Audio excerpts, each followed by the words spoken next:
Graças a paz, sou o pastor Vando Nascimento e estou aqui para compartilhar com todos os nossos amados que a partir de agora, se Deus assim permitir, eu vou publicar pelo menos um vídeo por semana trazendo um princípio da Palavra de Deus aplicada à nossa vida cotidiana. Se você quiser participar desse projeto, se inscreva no meu canal, me segue lá nas redes sociais e por favor me ajude em oração para que nós possamos alcançar o máximo de pessoas possíveis, tá bom? Deus abençoe e vamos ao nosso primeiro princípio.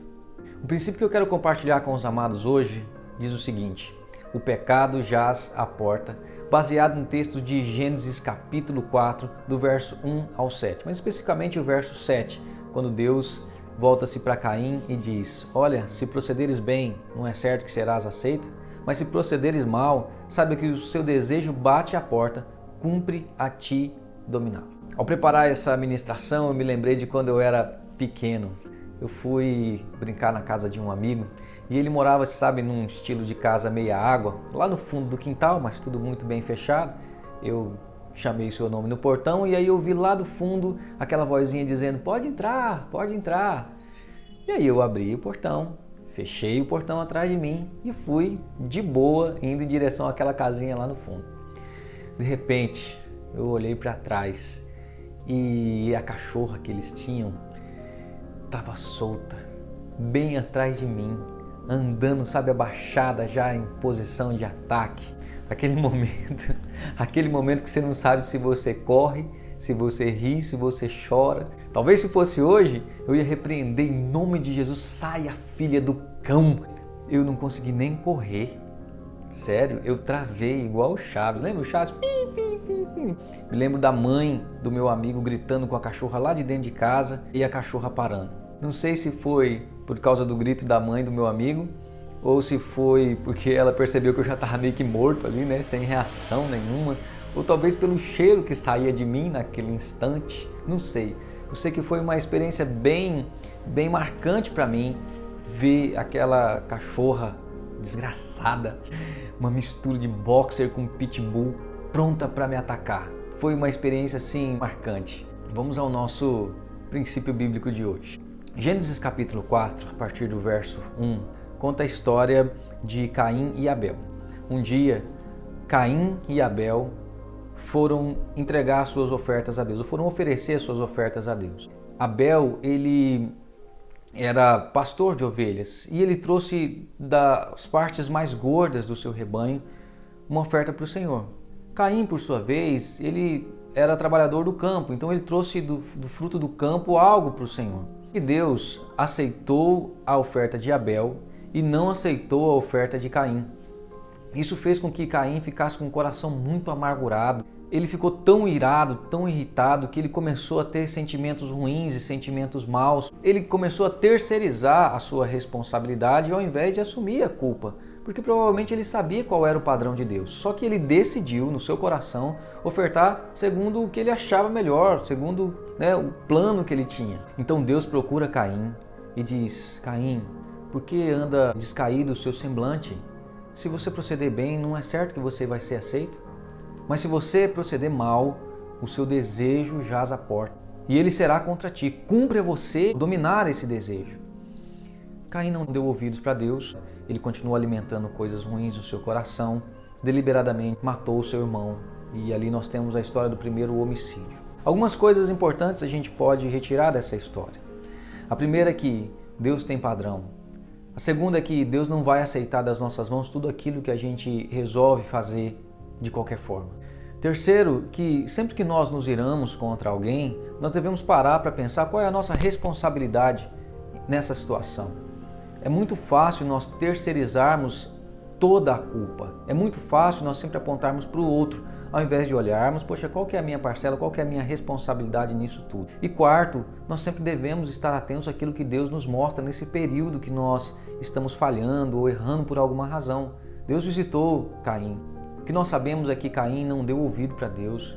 Caim decidiu fazer o que ele achava melhor, matou seu irmão e por causa disso ele recebeu em si uma maldição terrível. Quero destacar só o ponto onde Deus diz para ele: olha, o pecado jaz à porta. Pecado é tudo aquilo que desagrada a Deus. Pecado segundo um dos conceitos bíblicos, é errar o alvo. Vamos dar alguns nomes aqui aos pecados, por exemplo? A fofoca é um pecado, mentira é um pecado, pornografia é um pecado, o adultério é pecado.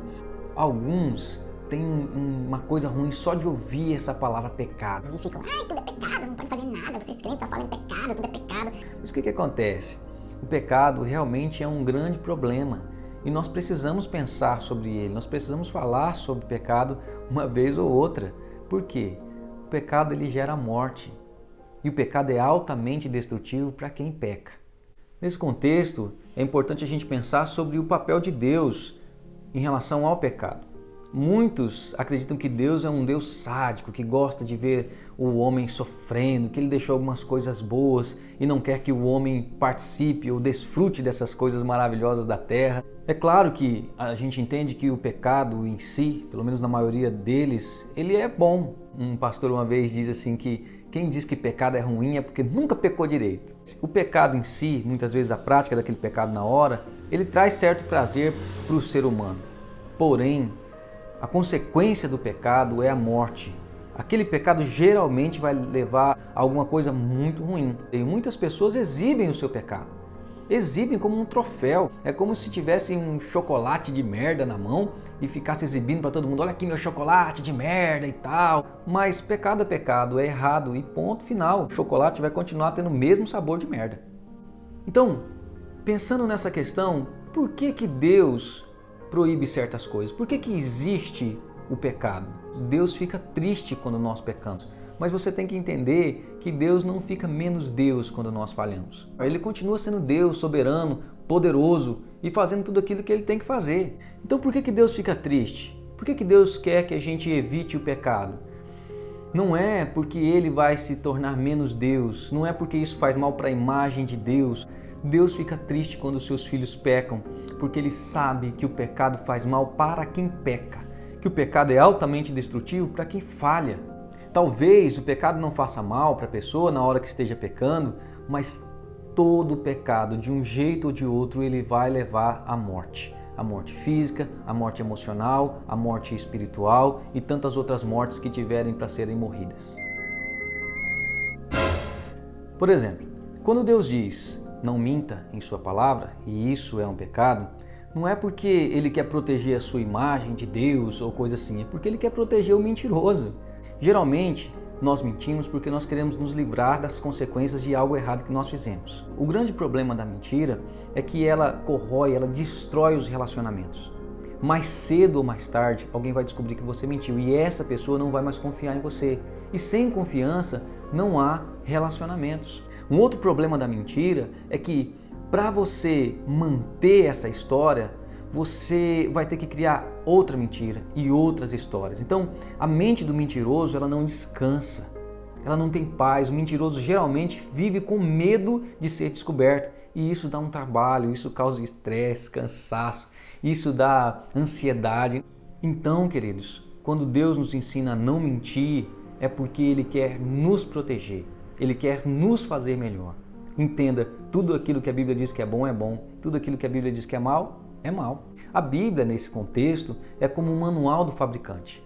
Quando Deus nos fez, Ele sabia toda a nossa capacidade, toda a nossa potencialidade e também as nossas limitações.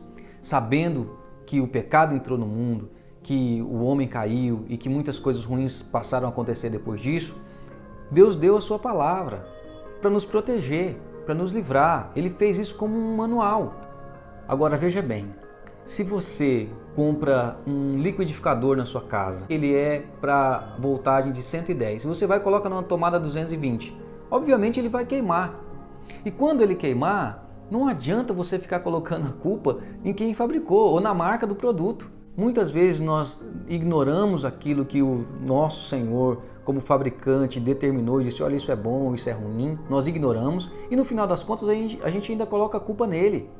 Sabe, queridos, e o pior é que fazer as coisas erradas, pecar, é a nossa inclinação natural. O tempo todo nossa carne e o inimigo de Deus estão conspirando para que a gente faça algo errado, que vai ser prejudicial, sobretudo a quem? A nós. Então, é bem esse o princípio que nós estamos tentando trabalhar aqui. quando eu digo que o pecado jaz à porta. Veja bem, queridos, aqui nós temos uma imagem muito interessante. Quando vemos a ordem de Deus, o teu pecado jaz à porta, a figura é justamente de um predador prestes a saltar sobre sua presa. Lembra daquela cachorra filha do cão? Pois é, o nosso pecado está o tempo todo assim. Nós menosprezamos o poder, a violência e a destruição que o pecado tem sobre nossas vidas. Esses dias eu vi um vídeo de um domador de cobras. Ele estava tipo num picadeiro de circo fazendo um número.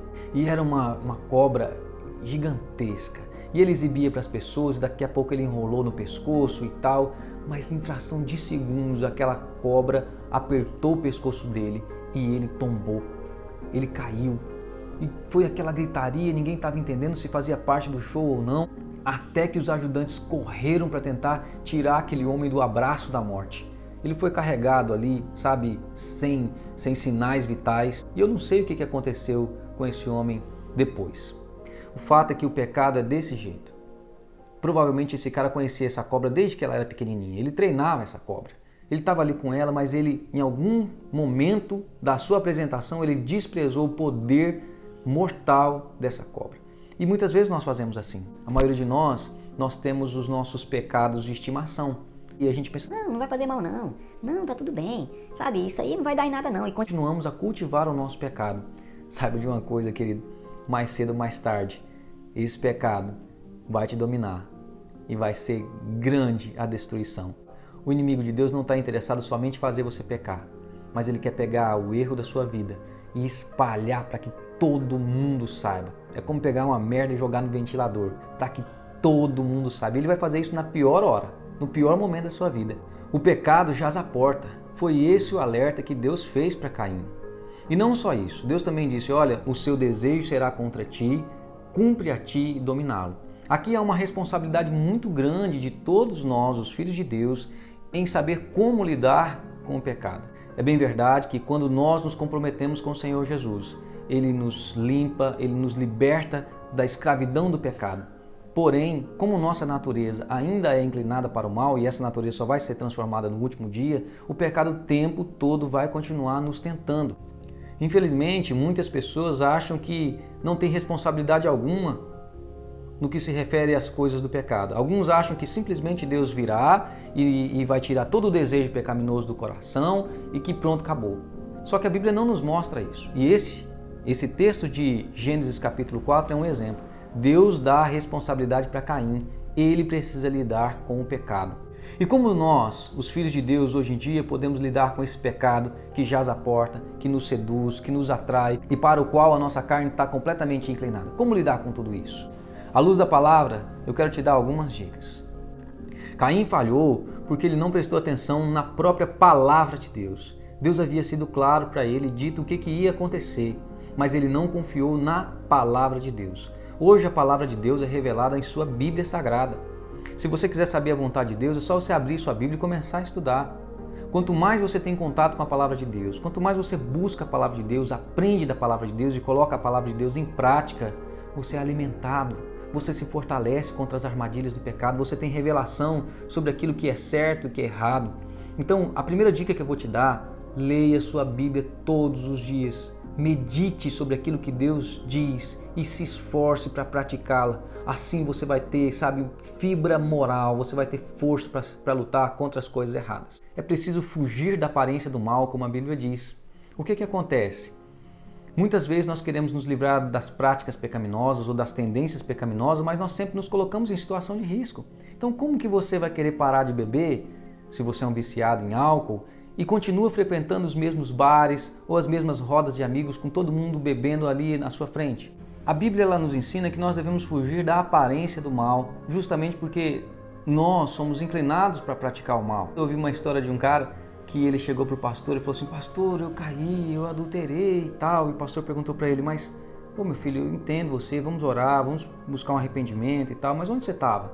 Eu estava no puteiro, pastor, não aguentei e peguei a mulher. Então, querido, se você quer se proteger do ataque, do seu pecado, você precisa fugir da aparência do mal. Você precisa se esforçar em evitar os lugares que você comete os seus pecados e talvez transformar esses lugares num lugar de adoração ao Senhor.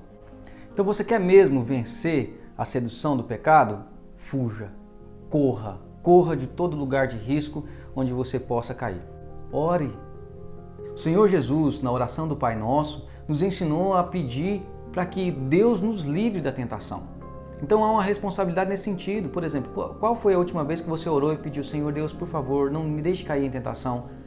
De verdade, assim, do coração. Qual foi a última vez que você orou dessa maneira? Nós não temos essa prática. Então ore, que eu vou te falar, querido, se você orar, o Espírito Santo, que é quem nos convence de todo mal, ele nos alerta e nos fortalece. Se você buscar esse relacionamento através da oração, Deus pode te ajudar. E aqui está a minha última dica. Escolha caminhar com Deus. Escolha andar com Ele de verdade, de verdade. Estou falando assim de um relacionamento sincero com o Senhor. Busque um relacionamento de amor e intimidade. O Senhor Deus quer um relacionamento de amizade, sabe? Como um pai trata o seu filho. E isso pode te livrar do poder do pecado. Isso pode te livrar da tentação do pecado. Esse relacionamento, porque Ele com certeza, segundo a sua palavra, Ele é capaz de livrar todos aqueles de todo o mal, de toda a tentação, de tudo aquilo que está errado. Então é isso. O pecado jaz à porta. Eu espero que você possa, no Senhor, descobrir como se livrar do ataque e da devastação que o pecado causa na vida dos filhos de Deus. Amém? Deus abençoe e até mais.